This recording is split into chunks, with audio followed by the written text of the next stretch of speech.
बिस्मिल्लाहिर्रहमानिर्रहीम। वमा मुहम्मदुन इल्ला रसूल क़द खलत मिन क़ब्लिहि रुसुल। पिछली आयत के साथ इसका भी रब्त है। पीछे जंगे उहद का तज़किरा था, जंगे उहद का वाक़या बयान फरमा रहे थे अल्लाह ताला, और उसमें जो शिकस्त हो गई थी उसकी बहुत सारी हिकमतें जो अल्लाह ताला ने बयान फरमाई, वो हमने पीछे पढ़ ली थी। यहाँ से स्टार्ट होती हैं। वलियअलमुल्लाहुल्लज़ीना आमनू व यत्तखिज़ मिनकुम शुहदा, आयत नंबर 140 से। यानी शिकस्त क्यों हुई, शिकस्त के पीछे बहुत सारी हिकमतें थी। यहाँ से मैं आपको तफसीर से थोड़ा सा बताती हूँ, यानी तफसीर की जो मेरे पास बुक है उसके ऊपर से। ग़ज़वा उहद में शिकस्त की 6 हिकमतें, इसके बाद ग़ज़वा उहद में आर्जी शिकस्त की 6 हिकमतें बयान फरमाई। यानी ये आर्जी शिकस्त थी क्योंकि इसके बाद मुसलमान हमेशा के लिए गालिब हुए अल्हम्दुलिल्लाह। पहली हिकमत ये थी कि सुन्नत इलाही ये है कि जब हक और बातिल की कशमकश होती है तो कामयाबी और नाकामी को अल्लाह ताला अदलते बदलते रहते हैं। कभी मुसलमान कामयाब होते हैं, कभी मुखालिफिन, ताकि पर्दा पड़ा रहे। गैब पर ईमान लाना जरूरी है।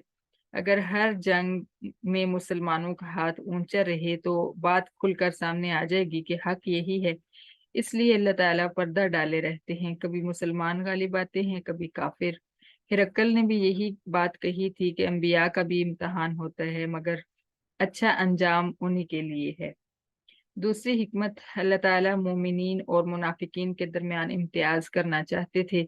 देखो ऐन मौका पर मुनाफिकीन मुसलमानों से अलग हो गए। उन्होंने देखा कि सामने 3,000 की नफरी है, फिर वो अपनी जानों को जोखों में क्यों डालें। मगर मोमिनीन साबित कदम रहे, क्योंकि अ, आगे एक मुहावरा लिखा हुआ है, यानी आखिरकार जो है हर सूरत में उनको ही फतह मिलनी थी। अगर शहीद हो जाते तो भी उनके लिए खुशी थी, और अगर फतह पा जाते तो दुनिया में गाजी बन जाते। तीसरी हिकमत, अल्लाह ताला ने चाहा कि तुम में से कुछ लोगों को मकाम शहादत पर फाइज करें, जो हमने पढ़ा, वयत्तखिज़ मिनकुम शुहदा, और तुम में से शहीद भी पैदा करें। तो ये हिकमत थी, क्योंकि अगर फतह मिलती तो शहादत कैसे मिलती, जैसा कि फतह हो चुकी थी, और जब दोबारा से दुश्मन ने हमला किया तो शिकस्त हुई, और उस शिकस्त के सिलसिले में बहुत सारी शहादतें भी हुई। सुभान अल्लाह, सुभान अल्लाह।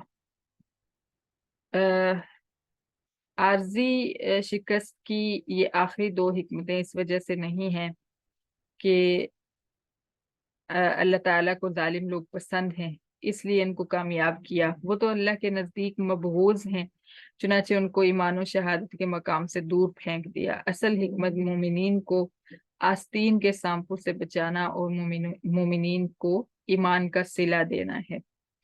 चौथी हिकमत, आर्जी शिकस्त की एक हिकमत मोमिन और काफिर को परखना भी है। मुसलमानों को गुनाहों से पाक साफ करना और काफिरों को आहिस्ता आहिस्ता मिटा देना है। वो अपने आर्जी गलबा और वक्ती कामयाबी पर मसरूर और मगरूर होकर कुफ्र तुगयानी में पैर पसारेंगे और अल्लाह के कहरो गजब के और ज्यादा मुस्तहिक बनेंगे, और रफ्ता रफ्ता सफाई हस्ती से मिट जाएंगे।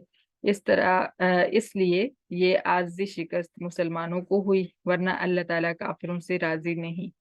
पांचवी हिकमत, जन्नत के जिन आला मकामात और बुलंद दर्जात पर अल्लाह ताला तुमको पहुंचाना चाहते हैं, क्या तुम समझते हो कि बस यूं ही आराम से वहां पहुंच जाओगे और अल्लाह ताला तुम्हारा इम्तहान नहीं करेंगे, और ये नहीं देखेंगे कि तुम में से कितने लोग कितने अल्लाह की राह में लड़ने वाले और लड़ने के वक्त साबित कदम रहने वाले हैं।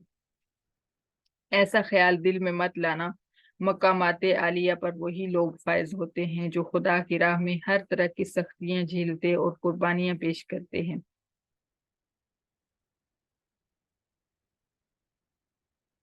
छठी हिकमत, ओहद में आर्जी शिकस्त सहाबा किराम की आरजू का नतीजा थी। जो सहाबा जंग बदर में शिरकत से महरूम रह गए थे, वो शुहदाए बदर के फजाइल सुनकर तमन्ना किया करते थे कि अल्लाह ताला اگر پھر کوئی موقع لائیں تو ہم بھی راہ خدا میں مارے جائیں اور شہادت کے مراتب حاصل کریں۔